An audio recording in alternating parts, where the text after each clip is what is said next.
Can you tell us about the music that your father started here? Well, he didn't restart. Mr.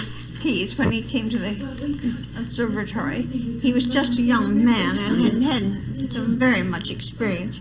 And Father had come over he had always lived in London, and had always seen the very finest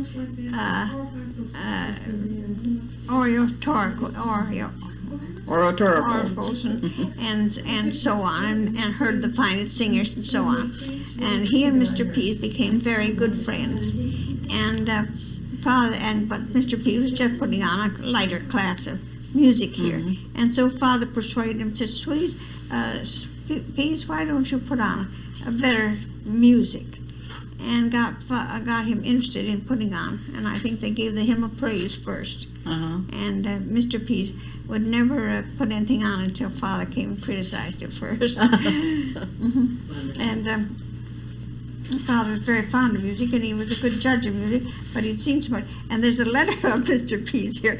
I think it's awfully cute. Did you read that letter, Phoebe? I think you let me read that one time. Maybe you'd like to read it. I guess it's inside, isn't it? Yeah, it's inside, and I prefer that you would read it, Phoebe. Well, I would prefer not to, because I know, but your voice comes over better than mine does. None of you know Mr. Pease, but I think we ought to talk more about Mr. Pease. Because he was a marvelous person. He was marvelous, and he was a wonderful director.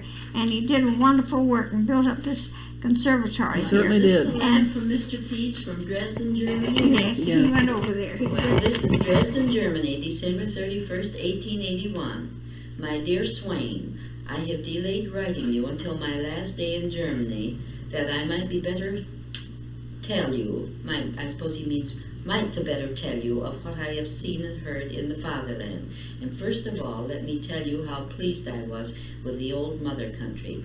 I can join with you in the tight little island. Yes. Most Now, Uncle heartily. Werger, that's Mary and George's grandfather. He had kind of a nice voice, and they were all together as young, and he used to sing a song, Tight Little Merry Little Island or something. He had kind of a good voice, and that's what he's referring to. Well, and it says, until Morgan George, that he will have my Werger George. It's hard to read some of this writing. Yeah. And tell Werger George that he will have my sympathy every time he sings it. Of course, I can tell you more when I see you, but I will never forget how cordial everybody was when I said I was from America. It really seemed to me almost like home. The scenery is the loveliest in the world, a perfect garden. The finest I saw was at Chester, 30 miles from Liverpool. I did not see your friends, but I wrote to Mr.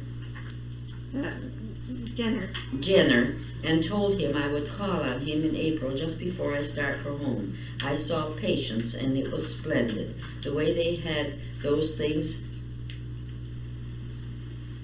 up in London beats us all out. The music is good. Oh dear, I hate to take... You can slip that out, but do sort of carefully. Yes, because it's very fragile. Of course, I saw no great operas, but expect to when I return. I went to Crystal Palace, Covent Garden, and Westminster Abbey and St. Paul's. It was home-like to hear prayers offered for Garfield on Sunday. The English barmaids are too lovely for description. Plump and hearty and rosy. I declare they make one's mouth water. Confidentially, of course. He doesn't appreciate that, Confidentially, of course, he says. It has always been one of my most devout wishes to go to England with you, and when we were so near to it, the disappointment was so great that I can never wholly get over it. But I suppose it could not be helped, though I was in hopes you would think enough of me to stay a little bit longer. Well, I will try to make it up as well as possible with your friends. At Leipzig, Dresden, and Berlin, I have heard nearly all the grand operas from Martha to Lohengrin's. Everything is complete. Chorus, orchestra, solos, conductors, scenery, stage, and all the very best. How I wish you were here to go with me, not only to the opera, but to the mountains, where hundreds of feet underground we find the lager beer kellers, and when we see romantic things of all kinds, In Leipzig, I saw the old keller where Goethe wrote Faust. Tomorrow I leave for Italy via Bamberg, Munich, Vienna, to Milan. If you will write me, I will answer as promptly as may be. I hope the Musicians Union is prospering under Mr. Katie's direction, and that those of you who got sick of it when I was directing will now take hold with new life and energy. He is a good musician and will give the best music only. You are, of course, in the chorus. I have heard once from Hewitt. He will be back in June, and how pleasant when I can meet you again in your sweet American English home, and when we can talk matters over under our own vine and fig tree. Love to W. George and to your wife, and love and best wishes for you from your friend, F.H. Pease. That's a nice That's a letter. beautiful letter. Oh, my Beautiful, word, it's beautiful. And just- my father had such a beautiful letter from me after my brother died.